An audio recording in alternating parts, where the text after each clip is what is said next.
The International Christian Embassy Jerusalem is your embassy in the heart of Israel, founded in 1980. From our headquarters in Jerusalem through our branches in over 80 nations and yours in Canada, we seek to challenge the Church to take up its scriptural responsibilities, to remind Israel of the promises made to her in the Bible, and to be a source of practical assistance to all the people in the land of Israel. Joanna, Yes. tell us about what we're seeing here now. So we have arrived at our ancient olive press, the heart of culture here in the Holy Land. This was obviously not a family local olive press. This was an industrial-sized olive press. We have a mikveh, ritual baths in the area. It was possibly that was produced olive oil in the area to be taken up to the temple. So how would it work? Again, you have to imagine harvesting season, the olive trees full of olives. You have come about a month and a half after the olive season. However, I found the last two olives that I have seen in the whole of the land of Israel from an olive tree. And they are literally just bursting with oil. Shall we mix some olive oil? Yes, I think that would be great. As long as did you have enough breakfast, Donna? You got enough strength in your arms? Yes, go ahead. Okay, so I'm going to put these olives here, and I need you to push this. You might need me to help you, because it's kind of heavy. There we go. You can do it by yourself, I think. Okay, now obviously there would be a mule or a donkey. Keep going a little bit. Okay. There we go. All right, there we go. 2 crushed olives. Now you have to understand the difference between crushing grapes and crushing olives. When you crush the grapes, you don't want to crush the pit. But when you crush the olives, it's important because a lot of the oil is in the pit. 30% of the oil. Can you feel it? I can feel it. Can you feel it oily? Mm-hmm. I can see it shining here on my hands. See, if you want now, I can take some of this oil and I can anoint you. Oh, see, there you go, like the priests and the kings. Now you have to understand the word to anoint in Hebrew is limshoch. The anointed one is the Mashuach. Now if that's the word sounds like into the Mashiach, the Messiah, is literally the anointed one. The one where the olive has been taken, the oil has been taken, and put on the foreheads of the priests and of the and of the kings. And I can see here the oil that is. Can you see the oil inside the pit there? It's shining with oil.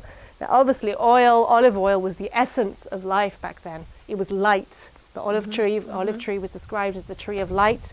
It was what was used in ancient olive lamps. We know the story of Matthew of the 10 maidens and the olive oil lamps.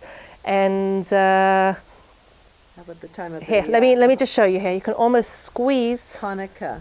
Oh, of course, in the time the miracle of Hanukkah, where you have to realize that what we've done here is we have pressed the olives. Okay, we've just broken up the olives. We haven't yet taken the oil out of them.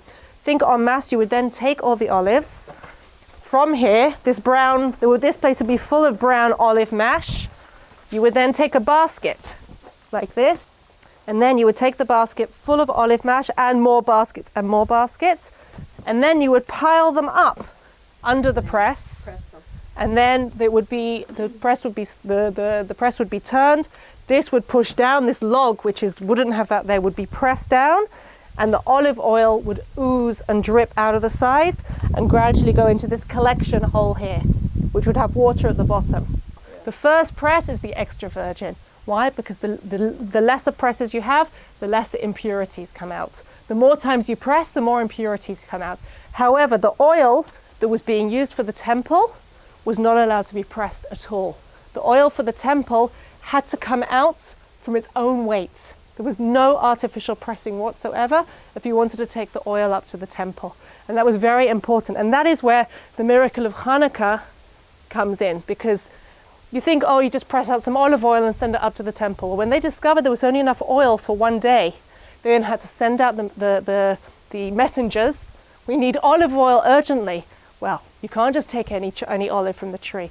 You have to take the pure olives. You have to take the olives which have been checked. How do you normally harvest an olive tree? You hit it and beat it or shake it until the olives come down.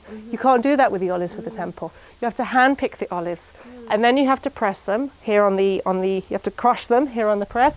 And then, as I say, you can't just put them on here. You have to wait until the olive oil comes out, oozes out by its own. For the lamp. And that is for the lamp, in order to be able to send the olive oil up to the temple. And that can take, as they say, up to 8 days. The process is not fast, and that was the miracle, that the oil waited and carried on burning for the 8 days until the messengers came back with the newly pressed olive oil from the temple. 100% of what we receive from you toward a project goes to that designation.